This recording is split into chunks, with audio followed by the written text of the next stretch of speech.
حضرت مولا علی شیر خدا رضی اللہ تعالیٰ عنہ بات بیان کرتے، فرماتے ہیں اپنے گناہوں سے ڈرا کر۔ تم غریب ہونے سے ڈرتے ہو، تم تنگ دستی سے ڈرتے ہو، تم لوگوں کی دشمنی سے ڈرتے ہو، اپنے گناہوں سے ڈرو، کہ ایسا نہ ہو کہ تمہاری نافرمانیاں رب کی ناراضگی کا سبب بن۔ میرے نبی پاک صلی اللہ تعالیٰ علیہ وسلم کا انداز کچھ اس طرح کا ہے کہ امام بیہقی نے لکھا ہے، حضرت بشیر بن عقبہ رضی اللہ تعالیٰ عنہ کہتے ہیں میرے والد انتقال کر گئے تھے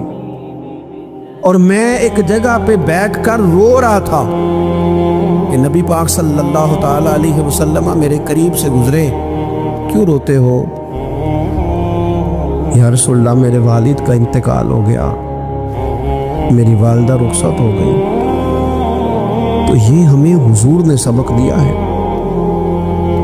یہ یتیموں غریبوں کا خیال رکھنے کا یہ بھی ایک نقطہ، یہ بھی انداز ہے۔ کائنات کا بڑے سے بڑا درد دل رکھنے والا بندہ یہاں تک نہیں جا سکتا جو میرے رسول کریم نے بیان فرمایا۔ کہتے ہیں نبی پاک علیہ السلام فرمانے لگے، بشیر بن عقبہ کیا تو اس بات پر راضی نہیں کہ میں تیرا باپ ہوں اور عائشہ تیری ماں ہو؟ آنا تجھے ہم شامل کر لیں اپنے گھرانے میں، آ جانا، مکمل تیرے معاملات کا خیال کیا جائے، تو آ جا۔ اتنا بڑا درجہ نبی پاک نے تو حضرت سلمان فارسی کے بارے میں بھی فرمایا کہ میں نے انہیں اپنی اہل بیت میں شامل کر لیا۔ رسول اللہ صلی اللہ تعالیٰ علیہ وسلم غرباء کے لیے، مساکین کے لیے، یتیموں کے لیے، ناداروں کے لیے یوں خاص احسان بن کے آئے۔ وہ یہ والا لہجہ نہیں کہ ہم مطمئن ہو گئے کہ ٹھیک ہے ہم گئے تو تھے، اتنے پیکٹ بانٹ تو آئے، اتنا کچھ ہم نے دے تو دیا، فلانا کام کر تو لیا، اور وہ بھی کب تک کیا؟ جب تک خبریں تیز تھی۔ ہمارے ملک میں سیلاب آیا، میڈیا نے خبر دی، شور ہوا، لوگوں نے بڑی کوشش کی، الحمدللہ بڑے اچھے جذبات کا اظہار کیا، ڈھیر سارے لوگ وہاں گئے۔ میں آپ سے پوچھتا ہوں کہ کیا سیلاب زدگان سارے اپنے اپنے گھروں میں چلے گئے؟ ان کے گھر بن گئے، لیکن ہمارے جذبے کیوں ٹھنڈے ہو گئے؟ اسی لیے کہ خبریں ٹھنڈی ہو گئی۔ ہم تو چلتے ہیں ٹرینڈ کے ساتھ کہ آج کل ٹرینڈ کیا ہے، اگر خبر ادھر کی ہے تو ذوق ادھر کا ہے، خبر ادھر کی ہے تو ذوق ادھر کا ہے۔ دیر پا کام کرنا اور خاص جذبات پیدا کرنا ان لوگوں کے لیے۔ حضرت سیدنا عبداللہ بن ابی اوفا رضی اللہ تعالیٰ عنہ روایت کرتے، ایک یتیم بچہ آیا تھا، اس نے عرض کی حضور میری ماں بھی بھوکی ہے اور میری ایک ہمشیرہ ہے وہ بھی بھوکی ہے، اے روٹی دا دکھ نہ پوچھو، روٹی تے بندہ کھا جانی۔ یہ جو بھوک ہوتی ہے نا، بھوک، بہت سارے لوگ نا، میں ایک شادی میں تھا تو وہاں ایک دو لوگ کھانا کھا رہے تھے، تو بعض لوگ انہیں دیکھ دیکھ کے مذاق کر رہے تھے، ویڈیو بنا رہے تھے، کہتے دیکھو کھانا ہی نہیں آتا، کیا انداز ہے، سارا ان کا منہ جو ہے وہ کھانے سے بھر گیا، ہاتھ دیکھو کہاں تک ان کے لتھڑ گئے، کیا انداز ہے۔ تو میں نے کہا تم ان کے کپڑے بھی تو دیکھو نا، انداز، بیٹھنا اٹھنا، کپڑے پہننا، یہ غریبی کا پتہ دیتے ہیں۔ بھوک جب تیز لگی ہو پھر کھانے کے آداب لوگوں کو یاد نہیں رہتے۔ غربت نے میرے بچوں کو تہذیب سکھا دی، اب وہ سہمے ہوئے رہتے ہیں، شرارت نہیں کرتے۔ عزیز، ہوتا یہ ہے کہ جب انسان کو بھوک شدید لگی ہو نا، پھر اسے ڈاکٹر کی ہدایات نہیں یاد رہتی، پھر تو پیٹ کی آگ بجھانے کو لوگ دوڑتے۔ تو کہتے ہیں اس بچے نے آ کے عرض کی، یا رسول اللہ صلی اللہ تعالی علیہ وسلم ماں بھی بھوکی ہے، بہن بھی بھوکی ہے۔ حضور نے نا اسے 21 کھجوریں عطا فرمائیں، فرمایا 7 تیری، 7 تیری بہن کی، 7 تیری والدہ کی۔ اور یہ حضور نے 21 کھجوریں دی ہیں، یہ نبی پاک نے 21 دی ہیں۔ ہاں یہ حضور نے 21 دی، اور حضور تو اشارہ بھی کر دینا تو پھر روٹی ساری زندگی ختم نہیں ہوتی۔